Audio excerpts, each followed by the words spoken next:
Continuamos en las instantáneas de Acento TV con las noticias para este martes. Agentes policiales adscritos al Departamento 2 de Protección Animal y Medio Ambiente, los anticuatreros de la Dirección Central de Investigación DICRIM, apresaron a un hombre de nacionalidad estadounidense acusado de lanzar 2 perros desde el piso 11 de un edificio residencial en un hecho ocurrido en el sector Bellavista del Distrito Nacional. Se trata de Michael Williams, de 38 años. Al momento de su arresto, que fue la tarde de ayer, a Williams se le ocupó un perro de raza Doberman color marrón. Está siendo acusado de presunta violación a la Ley de Protección Animal y Tenencia Responsable, así como el Código Penal Dominicano por incurrir en actos de crueldad animal o biocidio. Las denuncias en su contra fueron interpuestas por varios ciudadanos quienes presentaron evidencias documentales y fotográficas, incluyendo imágenes del vehículo donde cayó uno de los animales. Por otro lado, en respuesta a denuncias de comerciantes, productores y campesinos que exigen al gobierno detener la entrada de arroz al país, el director del Instituto Nacional de Protección de los Derechos del Consumidor, Proconsumidor, Eddie Alcántara, afirmó que durante este año no se han otorgado permisos para importar ese producto. El titular de Proconsumidor aseguró también que el arroz es el único producto de consumo masivo que mantiene estabilidad en sus precios en todos los renglones del comercio.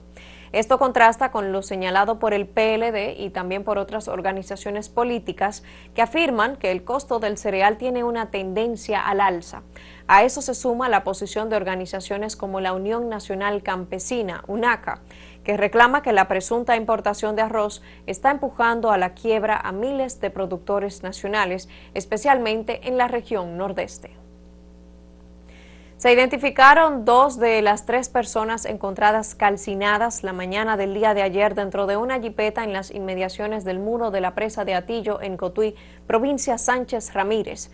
Se trata de Jonathan Pérez, un empresario conocido como Jonathan Comunicaciones, y la joven de nacionalidad colombiana Stephanie Polanco, quienes fueron identificados por amigos y familiares que se presentaron al lugar del trágico hallazgo.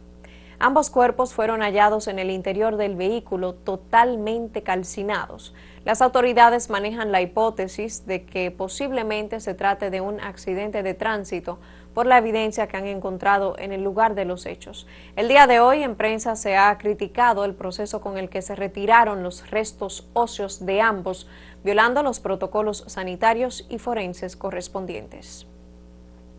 Ya entrando al plano internacional, los gobernantes de Chile, España, Brasil, Colombia y Uruguay advirtieron que la democracia está bajo ataque y lanzaron un llamado en su defensa frente a la desinformación y los extremismos en una cumbre de líderes de izquierda en Santiago de Chile. Tenemos el resumen de la AFP. El presidente de Chile, Gabriel Boric, recibió el lunes en Santiago a sus colegas de España, Brasil, Colombia y Uruguay para una reunión de gobernantes de izquierda. El encuentro coincide con una escalada de tensiones entre Brasil y Estados Unidos por la política arancelaria del presidente Donald Trump y cuando hay avance de partidos y gobiernos de ultraderecha en Europa y América Latina. En ese contexto, los líderes advirtieron que la democracia está bajo ataque y lanzaron un llamado en su defensa frente a la desinformación y los extremismos. Preservar y mejorar la democracia no es solo una cuestión institucional o jurídica, es una cuestión política, es un deber moral, es una responsabilidad que le debemos a las generaciones pasadas, pero también a las generaciones futuras. Preservar la democracia es una tarea política que trasciende las urnas y los votos, es un deber que se libra también en nuestras calles, en nuestras plazas, en los periódicos, en las redes sociales, en las televisiones, en las organizaciones multilaterales. Por esta razão, conversamos sobre o fortalecimento das instituições democráticas e do multilateralismo. Por esta razón, hablamos sobre el fortalecimiento de las instituciones democráticas y del multilateralismo frente a los sucesivos ataques que vienen sufriendo. Coincidimos en la necesidad de regular las plataformas digitales y en la lucha contra la desinformación, para devolver al Estado la capacidad de proteger a sus ciudadanos. Para devolver ao Estado a capacidade de proteger os seus cidadãos. La cita de Santiago tiene su origen en la que convocaron Pedro Sánchez y Luis Ignacio Lula da Silva en octubre pasado, en el marco de la Asamblea General de Naciones Unidas, con llamados a hacer frente a los extremismos y la desinformación de las redes sociales. Las propuestas que surgieron del encuentro del lunes serán presentadas en una nueva reunión que se realizaría en septiembre, también en el marco de la Asamblea General de Naciones Unidas. Boric dijo que ya comprometieron su participación en esa instancia a los líderes de México, Honduras, Sudáfrica, Canadá, Reino Unido y Dinamarca. Sánchez anunció el lunes que un nuevo encuentro de líderes progresistas se realizará en 2026 en España. Entrando a otra información, el gobierno de Estados Unidos anunció su salida de la UNESCO por considerar que la Agencia Cultural y Educativa de la ONU, conocida por designar sitios de patrimonio mundial, tiene un sesgo contra Israel y promueve causas divisivas. Más detalles a continuación. Estados Unidos anunció el martes su salida de la UNESCO. La portavoz del Departamento de Estado, Tammy Bruce, describió a la Agencia Cultural y Educativa de la ONU como una entidad que promueve causas sociales y culturales divisivas. También cuestionó que haya admitido a Palestina como un Estado y la acusó de contribuir a la proliferación de retórica anti-israelí dentro de la organización. La directora general de la agencia lamentó la decisión, pero afirmó que no es ninguna sorpresa. La UNESCO describe su misión como la promoción de la educación, la cooperación científica y la comprensión cultural, y supervisa una lista de sitios del patrimonio que tiene como objetivo preservar joyas ambientales y arquitectónicas. En 2017, durante su primera presidencia, el presidente estadounidense Donald Trump también ordenó la retirada de su país de la agencia, una decisión revertida por su sucesor, Joe Biden. En la década de 1980, el entonces mandatario Ronald Reagan puso fin a la membresía de Estados Unidos, afirmando que la agencia era corrupta y prosoviética, pero Estados Unidos retornó al organismo durante la presidencia de George W. Bush. Para culminar, la Defensa Civil de la Franja de Gaza y testigos informaron sobre disparos de artillería en Deir al-Balah, en el centro del territorio palestino, al día siguiente de un llamado israelí a evacuar la zona. La AFP nos colabora con los detalles. Israel anunció el lunes que ampliaría su ofensiva militar en el centro de la Franja de Gaza y llamó a los habitantes a abandonar el lugar. Según el ejército, las operaciones tendrán lugar incluso en una zona donde nunca intervino antes en más de 21 meses de guerra contra el movimiento islamista palestino Hamas.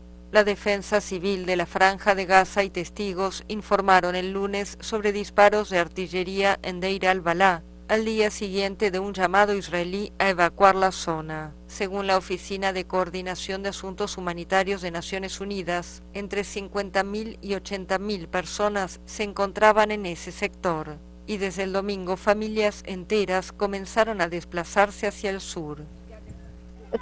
Nos fuimos por miedo, tenemos miedo por nuestros hijos y por nosotros mismos. Lo que ha ocurrido es suficiente. Nos arrojaron folletos, no sabemos hacia dónde vamos, no tenemos refugio ni nada, y el lugar donde estábamos instalados no causaba daño a nadie. Estamos bajo presión, estamos caminando y no sabemos hacia dónde vamos. Los desplazados aseguran que no hay lugar seguro en Gaza, donde los cerca de 2 millones de palestinos están al borde de la hambruna. El lunes, 25 países, entre ellos Reino Unido, España, Italia, Portugal, Canadá y Francia, pidieron en una declaración conjunta poner fin inmediatamente a la guerra. En su mensaje aseguraron que el sufrimiento de los civiles en Gaza ha alcanzado nuevos niveles y señalaron que el modelo de distribución de ayuda establecido por el gobierno israelí es peligroso, alimenta la inestabilidad y priva a los gazatíes de su dignidad humana. Los firmantes también exigen la liberación de los rehenes cruelmente detenidos por Hamas. Expresan además su firme oposición a cualquier iniciativa destinada a modificar el territorio o la demografía en los territorios palestinos ocupados y piden el fin de la colonización en esos territorios. Terminamos por el día de hoy agradeciéndoles siempre la sintonía e invitándoles a abundar en acento.com.do y a seguir Acento Diario en redes sociales. Soy Nicole Espejo y es siempre un placer informarles.